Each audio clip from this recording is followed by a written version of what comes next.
Assalamualaikum warahmatullahi wabarakatuh. Alhamdulillah, alhamdulillahil alimul khabir alladzi dabbara al-kainati bi ahsanit tadbir. Wassalatu wassalamu ala sayyidina Muhammadin nabiyil akhir wa ala alihi wa ashabihi wat tabi'ina ila yaumil akhir, amma ba'du. Hadratul mukarramin yang kami muliakan, Kiai Haji Musleh Muallim, yang kami muliakan pimpinan dan segenap jemaah Majelis Khatmil Quran Al-Mubarakah, tak lupa kepada Sohibul Wilayah, Kepala Desa Sungai Kinjil, Haji Mahfud, dan kita semua yang hadir pada kesempatan yang mulia ini. Puja dan puji syukur kita haturkan kehadirat Allah Subhanahu wa Ta'ala, Allah yang telah mempertemukan kita, mentakdirkan kita pada malam hari ini. Kembali kita bersama-sama dapat hadir di majelis yang kita cintai ini. Tentu mudah-mudahan kehadiran kita mendapat ridhaan Allah Subhanahu wa Ta'ala. Amin ya rabbal alamin. Salawat bertangkai salam semoga tetap terlimpah curahkan kepada junjungan kita Nabi besar Nabi Agung Muhammad Rasulullah sallallahu alaihi wasallam beserta keluarga dan sahabatnya ila yaumil qiyamah. Hadirin jemaah yang dimuliakan Allah, kembali pada malam hari ini kita akan melanjutkan kitab Al-Hikam Al-Ata'iyah yang dikarang oleh Asy-Syaikh Al-Imam Ibnu Atha'illahi As-Sakandari. Yang pada malam hari ini kita masih melanjutkan kalam hikmah yang kelima ini, yang pada minggu yang lalu belum tuntas. Kita lanjutkan kembali pada malam hari ini. Sedikit sebagai flashback kepada kita semua untuk kita mengingat kembali apa yang telah disampaikan, yang telah kita bahas pada minggu yang lalu, agar menjadi pengingat kepada kita. Ijtihaduka bima dumina laka wa tafsiruka bima tuliba minka dalilun ala intimasil basirati minka. Kesungguhan kamu pada sesuatu yang telah dijamin atau ditanggung oleh Allah Subhanahu wa Ta'ala, dan sesuatu yang membuat kamu lalai, tidak bersungguh-sungguh kepada sesuatu yang telah dibebankan atau diwajibkan oleh Allah Subhanahu wa Ta'ala, menunjukkan terhadap telah kabur atau matinya hati kita. Ada beberapa jaminan Allah Subhanahu wa Ta'ala kepada kita semua yang itu tidak kita perlu khawatir terhadap itu, karena itu sudah janji Allah kepada kita. Yang pertama, bahwa Allah itu akan memberi rezeki kepada setiap makhluk. Tidak ada makhluk yang tidak diberi rezeki oleh Allah, dan itu sudah ditanggung oleh Allah Subhanahu wa Ta'ala. Yang kedua, ketika Allah memberikan rezeki kepada seseorang atau kepada makhluk, maka sebab akan didatangkan oleh Allah Subhanahu wa Ta'ala. Terus yang ketiga, bahwa manusia itu tidak akan pernah mati ketika rezekinya itu masih ada. Oleh karenanya, ketika ada manusia itu telah wafat atau meninggal, itu menjadi bukti, itu mengartikan bahwa rezekinya itu telah habis untuk di dunia, maka dia mati. Terus yang keempat, bahwa Allah menjamin kepada kita rezeki itu tidak akan pernah tertukar. Ketika rezeki itu milik si A, tak mungkin dia kemudian pindah ke B. Sebaliknya, ketika rezeki itu milik si B, tidak mungkin tertukar kepada si A. Rezeki itu oleh Allah itu sesuai sifat Rahman dan Rahimnya Allah. Allah membagi rezeki itu menjadi dua macam. Ada rezeki itu yang sifatnya umum, artinya rezeki itu diberikan oleh Allah kepada semua makhluk, kepada semua manusia. Apakah dia yang beriman kepada Allah ataupun yang ingkar kepada Allah. Tidak hanya manusia dan jin, tetapi makhluk-makhluk yang lain pun itu diberi rezeki oleh Allah Subhanahu wa Ta'ala, ditanggung oleh Allah Subhanahu wa Ta'ala. Di dalam Al-Quran dijelaskan, pertama di dalam surat Ar-Rum ayat yang ke-40, Allahul ladzi khalaqakum tsumma razaqakum tsumma yumitukum tsumma yuhyikum. Sesungguhnya Allah alladzi yang khalaqakum, telah menciptakan kalian, tsumma razaqakum, kemudian Allah memberi rezeki kepada kalian, tsumma yumitukum, kemudian Allah mematikan, atau mewafatkan kalian, tsumma yuhyikum, kemudian Allah membangkitkan kembali atau menghidupkan kembali kepada kalian. Ayat ini menjelaskan bahwa rezeki dan maut itu Allah yang menentukan. Ayat ini juga menjelaskan, mempertegas bahwa di akhirat nanti kita akan dibangkitkan kembali oleh Allah. Manusia akan dibangkitkan kembali untuk menuju surga atau neraka. Itu ayat yang pertama. Yang kedua, Allah menjelaskan di dalam surat Az-Zariyat ayat 57 dan 58. Ma uridu minhum mir rizqin wa ma uridu ayyut'imun innallaha huwa razzaqu dzul quwwatil matin. Yang memberi rezeki itu aku. Aku tidak akan minta rezeki kalian yang kalian punya. Kan aku tidak butuh itu karena rezeki itu dariku. Akan tetapi ingat kalian kewajiban kalian. Karena aku yang memberi rezeki kepada kalian dan aku yang maha kuasa dan maha kukuh itu kepada Allah. Jadi kita tak perlu khawatir terhadap rezeki itu. Itu ayat yang kedua. Yang mempertegas pada ayat yang ketiga lagi di dalam surat Al-Ankabut ayat ke-60. Wa ka'ayyin min dabbatin la tahmilu rizquha Allahu yarzuquha wa iyyakum wa huwas samiul alim. Betapa banyak dari hewan yang bergerak itu tidak dapat mengusahakan rezekinya sendiri. Allahu yarzuquha, karena Allah yang memberi rezeki kepada mereka itu, wa iyyakum, dan kepada kalian. Wa huwas samiul alim, dan Allah itu maha mendengar dan maha mengetahui. Maksudnya apa? Kalau binatang, makhluk yang lain selain manusia saja diberi rezeki oleh Allah, bahkan ulat dalam batu pun diberi rezeki oleh Allah Subhanahu wa taala, apalagi kita manusia. Artinya kita tak perlu khawatir, rezeki itu sudah ditanggung Allah Subhanahu wa taala. Selanjutnya surah Thaha ayat ke-132. La nas'aluka rizqa nahnu narzuquka wal 'aqibatu littaqwa. Aku tidak minta, kata Allah, kepadamu itu rezeki. Nahnu narzuquk, karena aku yang memberi rezeki kepada kalian, wal 'aqibatu littaqwa. Akhir yang baik itu adalah yang bertakwa kepada Allah Subhanahu wa taala. Maka puncak dari segala apa yang kita lakukan di dunia ini adalah ketakwaan kita kepada Allah Subhanahu wa taala. Baik itu ketakwaan kita itu yang mahdhah langsung kepada Allah ataupun yang ghairu mahdhah. Ada amal dunia itu jadi amal akhirat. Ada amal akhirat jadi amal dunia. Contoh amal dunia yang menjadi amal akhirat adalah sampean contohnya kerja misalnya di pasar. Tah di mana? Terus Allah datangkan rezeki melalui kasab sampean itu, yang memang sudah jatah sampean. Nah, kemudian sampean sedekahkan sebagian ke masjid, jadikan semen, jadikan apa? Itu urusan dunia menjadi urusan akhirat. Ada urusan akhirat tapi jadi urusan dunia. Contoh saya misalnya, dirikan pesantren. Tapi pesantren saya bisniskan, saya cari sebanyak-banyak agar saya dapat uang untuk kesenangan saya di dunia. Maka itu adalah ibadah akhirat yang menjadi amal dunia.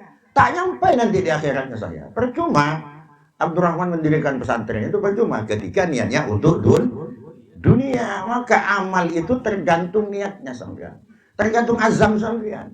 Kalau niatnya untuk akhirat, larinya ke akhirat. Kalau untuk dunia, meskipun amal akhirat akan menjadi amal dunia. Jadi takwa kepada Allah. Yang selanjutnya itu surat Hud ayat 16, wa ma min dabbatin fil ardi illa 'alallahi rizquha wa ya'lamu mustaqarraha wa mustawda'aha kullun fi kitabim mubin. Dan tidak ada dari binatang yang merayap sekalipun. Maksudnya binatang kecil itu. Kayak apa, bakteri.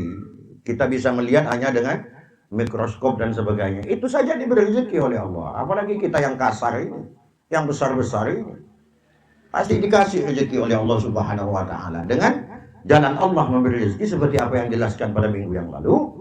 Nah, jalan Allah itu ketika telah memberi rezeki kepada si A, maka sebab itu akan didatangkan oleh Allah Subhanahu wa taala. Dan itu sudah ditentukan sebelumnya dari sononya. Dari zaman azali itu sudah ditentukan oleh Allah Subhanahu wa taala. Kalau Abdurrahman jatahnya seminggu misalnya. Abdurrahman, kamu minggu ini takdir kamu, rezeki kamu tuh 5 juta. 5 juta rezeki saya. Mau saya usaha seperti apapun, tetap 5 juta. Ketika Anda berpikir kalau aku gaji sehari 200 ribu, terus istriku juga kerja, Ketika kerja digaji 200.000 juga, maka sehari aku akan dapat 400.000. Ketika seminggu menjadi 1.400.000 dikali 2 dengan istri saya menjadi 2.800.000. Itu logika Anda berpikir. Takdir Allah tidak seperti itu. Kalau jatah kita hanya 1.400.000, meskipun istri kita kerja, tetap 1.400.000. Maka banyak orang yang kerja suami istri kasarnya, ya rezekinya segitu-gitu. Tapi ada rumah tangga itu kan memang takdir dia itu rezeki dimudahkan oleh Allah, ditakdir dia itu kaya raya, yang kerja cuma suaminya, istrinya cuma ongkang-ongkang kaki di rumah, tapi dia jadi orang kaya, betul? Maka itu Pak. Karena apa? Karena selama ini kita banyak berpikiran manusia ini mengedepankan dunianya, mengedepankan tenaga dirinya daripada Allah Subhanahu wa Ta'ala. Kalau kitab ini yang kita bahas ini, yang nomor 1 itu adalah tumpuannya kepada Allah Subhanahu wa Ta'ala. Soal yang lain itu belakang semua. Jadi itu, sedikit demi sedikit kita masuk ke wilayah ini, mudah-mudahan jadi pengingat, penyadar kepada kita. Kita mungkin kemarin berpikiran bahwa ibadah ini udah bagus, pasti diterima ya Allah. Jadi kalau ukuran syariat ya mungkin Pak. Tapi kalau udah ukuran thariqah, hakikat, ma'rifat, jauh kita nih Pak. Bukan siapa-siapa kita nih. Kita ini hanya manusia berdosa kita.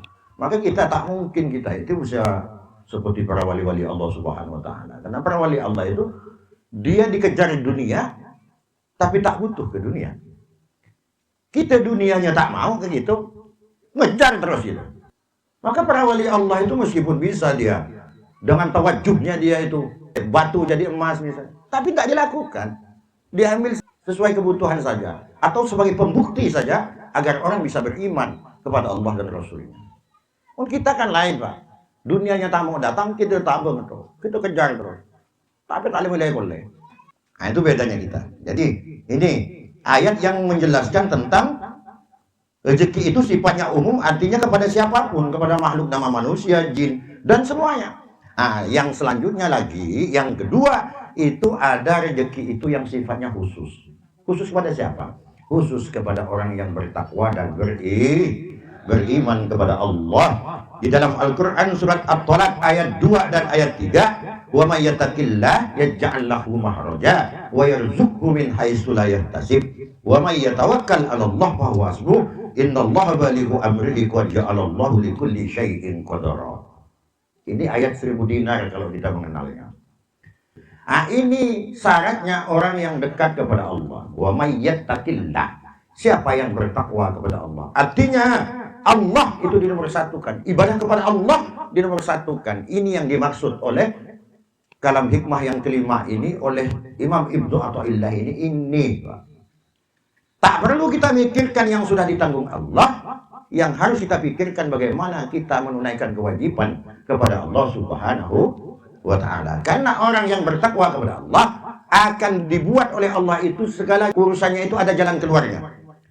Wa yarzuqhu min haitsu la yahtasib, dan Allah akan mendatangkan kepadanya rezeki yang tak disangka-sangka. Tidak disangka-sangka datang.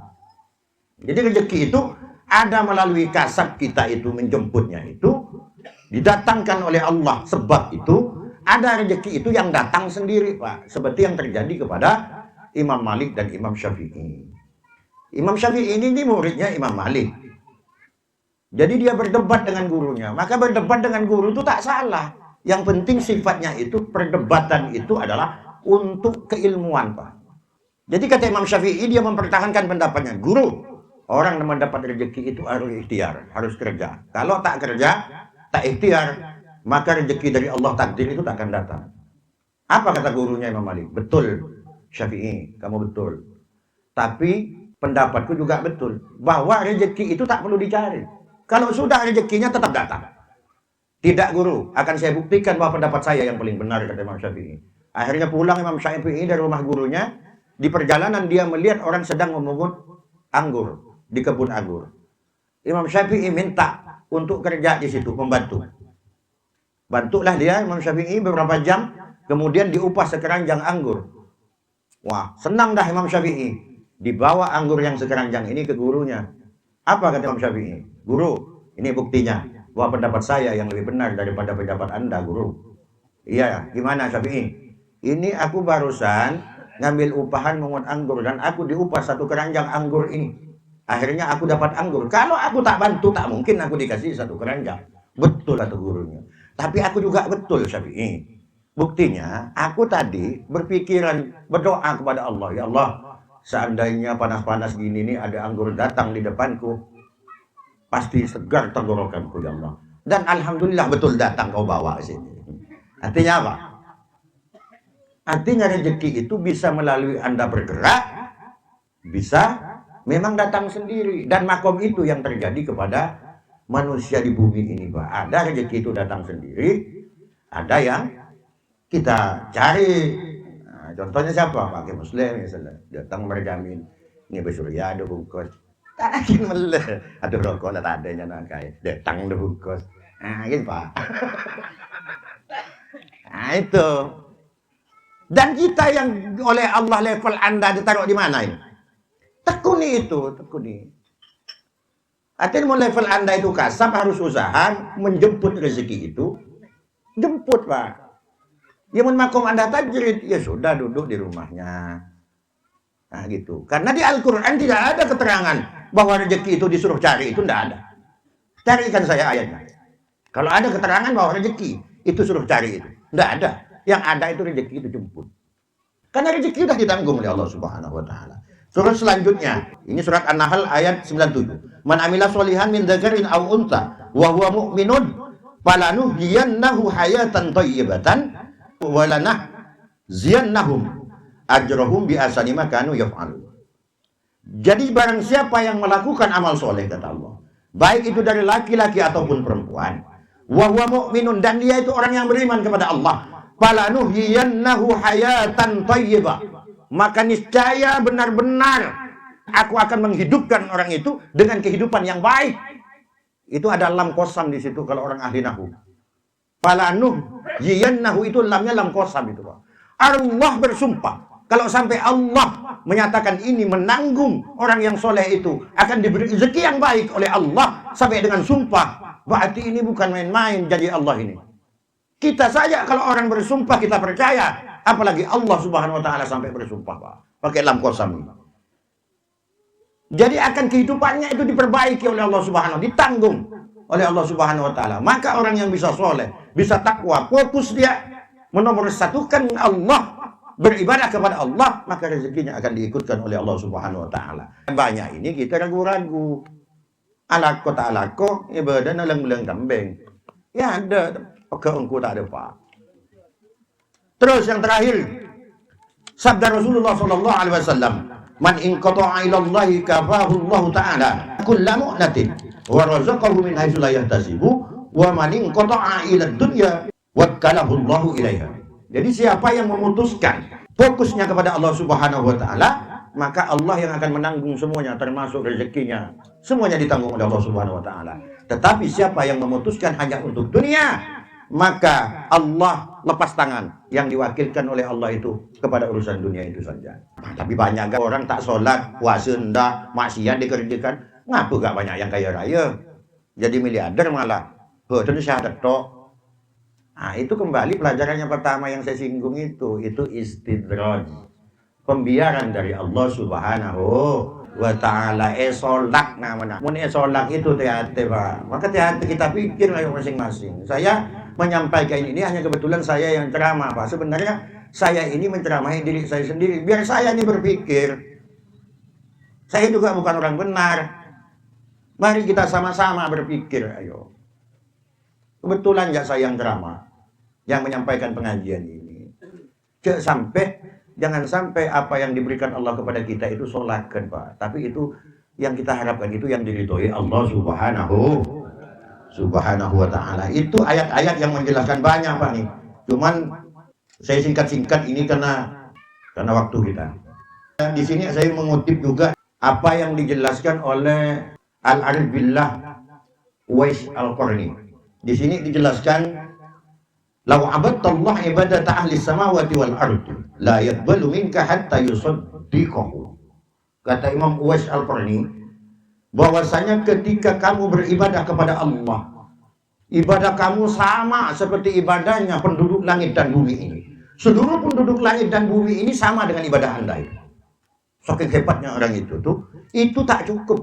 Hatta yusaddiquhu, sehingga engkau membenarkan terhadap apa-apa yang telah difirmankan Allah Subhanahu wa ta'ala. Maka kita harus yakin terhadap ajaran Islam itu, terhadap Al-Quran itu, Pak. Kila ditanya oleh sahabatnya, wa kaifa nusaddiquhu, bagaimana kami ini caranya untuk membenarkan apa yang difirmankan Allah itu? Dijawab, qala takunu aminan bima takaffalallahu laka min amri rizqihi wa taraja sadaqah faghiran din ibadah. Kamu harus meyakini bahwa semua rezeki itu telah ditanggung oleh Allah Subhanahu wa ta'ala. Tak perlu khawatir itu. Dan itu harus tertancap di hati. Betul yakin bahwa rezeki itu dari Allah Subhanahu wa ta'ala. Dan yang dilakukan adalah wa taraja sadaqah faghiran lil ibadah. Kita itu harus selalu ingat, selalu introspeksi, selalu memandang jasad kita ini ketika beribadah. Ibadahku nih hari ini bagus enggak? Banding semalam gimana nih? Apa makin baik? Apa justru merosot? Nah, hati-hati kita, Pak. Diberi rezeki oleh Allah ini hati-hati. Yang telah dikaruniai rezeki oleh Allah, ditakdir kaya, hati-hati. Jangan gunakan kepada hal-hal yang dimurkai Allah. Saya hanya kewajiban menyampaikan. Banyak masyarakat sekarang di antara kita di akhir zaman ini semakin diberi rezeki oleh Allah semakin lupa. Kayak hal-hal hoya-hoya, maksiat-maksiat. Padahal itu amanah dari Allah. Jangan sampai itu istidraj. Jadi Imam Uwais Al-Qarni ini mengingatkan kepada kita. Apalagi ibadah kita ini masih belum. Ibadah kita seperti sejumlah manusia yang ada di langit dan bumi pun, kalau kita belum membenarkan terhadap apa yang difirmankan Allah ini, kita dianggap belum, Pak, belum beriman kepada Allah Subhanahu wa ta'ala. Siapa Uwais Al-Qarni ini, Pak? Dia itu seorang yatim, dia tinggal di Yaman, di daerah Al-Quran. Al-Quran itu ada di Yaman sana. Dia hidup di zaman Nabi tapi tak bertemu dengan Nabi. Maka dia bukan sahabat Nabi. Karena menjadi sahabat Nabi itu syaratnya pertama, dia harus sejaman dengan Nabi dan bertemu dengan Nabi dan beriman kepada Nabi Muhammad SAW, itu baru sahabat. Kalaupun sejaman, kalau tak ketemu, belum sahabat, bukan sahabat tapi tabi'in namanya. Kalaupun dia itu bertemu tapi tak beriman kepada Nabi, juga bukan sahabat. Seperti Abu Jahal, Abu Lahab. Ketemu dengan Nabi terus, tapi karena tak beriman kepada Nabi, bukan sahabat. Nah, Uwais Al-Qarni ini tak pernah ketemu dengan Rasulullah. Tapi Rasulullah tahu siapa Uwais Al-Qarni. Makanya Rasulullah berkata kepada Sayyidina Umar dan Sayyidina Ali, "Hei Umar, hei Ali, suatu saat setelah aku tidak ada, akan datang rombongan dari Yaman.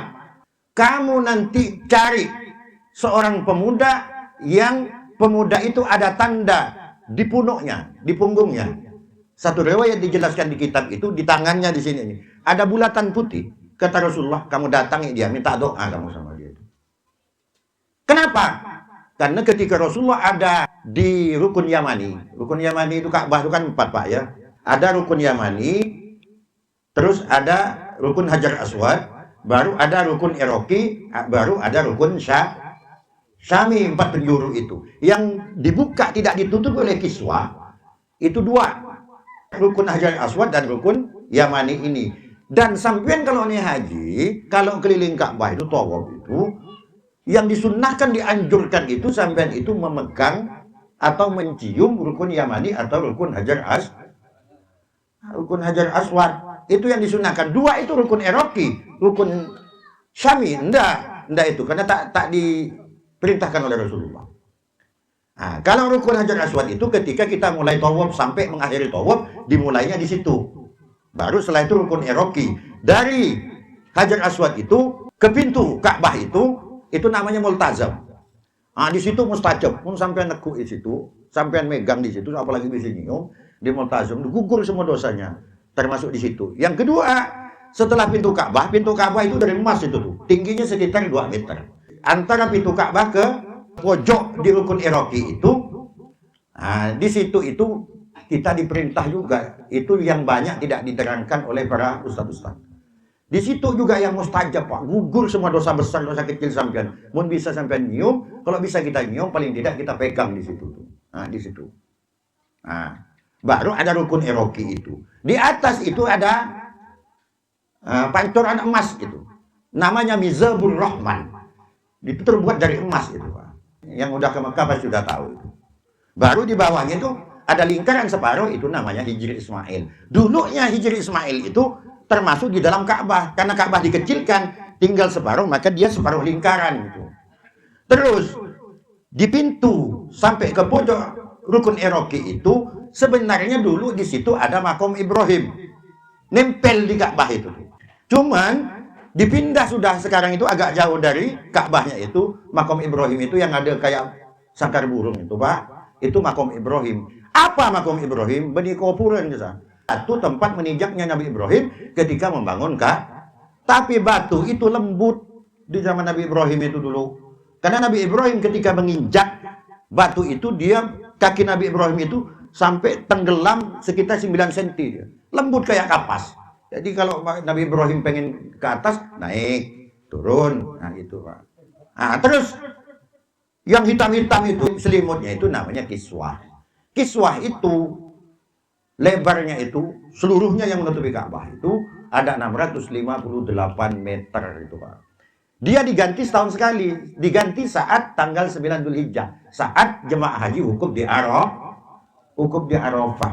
Nah itu ketika Rasulullah berkata pada Sayyidina Umar dan sahabat-sahabat, inilah ajidun nafsar rahman min qibalil Yaman. Sesungguhnya aku mencium bau ketuhanan dari arah Yaman, kata Rasulullah. Apa yang dimaksud? Di situ karena ada Uwais Al-Qarni. Padahal dia ini belang badannya. Apa? Kenapa Uwais Al-Qarni ini menjadi kekasih Allah? Padahal dia anak yatim. Di Yaman itu tidak ada yang tahu sama dia. Ternyata Uwais Al-Qarni ini, dia ini punya ibu. Ibunya itu buta, lumpuh. Dan selama ibunya hidup itu, Uwais Al-Qarni yang memelihara. Yang mandikan, yang ngasih makan, semuanya Uwais Al-Qarni. Tapi kemudian ibunya, di saat Uwais Al-Qarni melayani ibunya, sang ibu ini ngomong ke anaknya, Uwais, aku pengen sebenarnya naik haji, cuman gimana? Aku sadar kita ini tak mungkin ke sana, kita tak punya kendaraan. Dengan omongannya ibu ini, Uwais Al-Qarni kemudian dia mikir terus, gimana dia ini bisa buat ibunya naik haji. Akhirnya Uwais Al-Qarni beli domba yang kecil karena dia orang miskin. Terus domba itu dibuatkan kandang di atas gunung. Setiap hari pagi sore Uwais Al-Qarni menggendong dombanya ini. Dombanya ini tidak dituntun, Pak, digendong. Akhirnya oleh orang kampung dianggap Uwais Al-Qarni ini orang gila. Ini orang gila cuma ada kandang di atas gunung. Padahal mereka tidak tahu apa maksud Uwais Al-Qarni. Maksud Uwais Al-Qarni itu dia melatih diri dia biar kuat tenaganya. Jadi digendong domba ini turun naik gunung, domba semakin besar. Selama 8 bulan latihan Uwais Al-Qarni, akhirnya ototnya besar, kuat dia. Maksudnya apa? Latihan untuk menggendong ibunya ke kota Mekah. Setelah sampai 8 bulan, kemudian sampai ibadah haji, ibunya digendong, Pak, oleh Uwais Al-Qarni dari Yaman ke kota Mekah. Itu jaraknya kalau sekarang sekitar 1119 km. Beduh, anaknya ginggil semi Kuala Lumpur. Itu Uwais Al-Qarni. Maka Uwais Al-Qarni itu menggetarkan hati Nabi. Tak pernah ketemu Nabi, tapi Nabi kenal. Dia itu makhluk tak dikenal di bumi, tapi dikenal di langit. Ketika masih di Mekah, ketika tawaf dengan ibunya, digendong ibunya. Setelah itu dia berdoa apa? Minta ampunkan ibunya. Agar ibunya masuk surga, diampuni dosanya. Karena dengan engkau ampuni ya Allah, ibuku akan masuk surga. Akhirnya dicolet oleh ibunya. Kenapa kamu Uwais, kamu doakan ibu? Kenapa kau tidak doa untuk dirimu sendiri? Apa kata Uwais? Ibu, kalau ibu sudah diampuni Allah, ibu sudah masuk surga, maka aku cukup dapat ridhomu saja. Aku pasti juga masuk surga.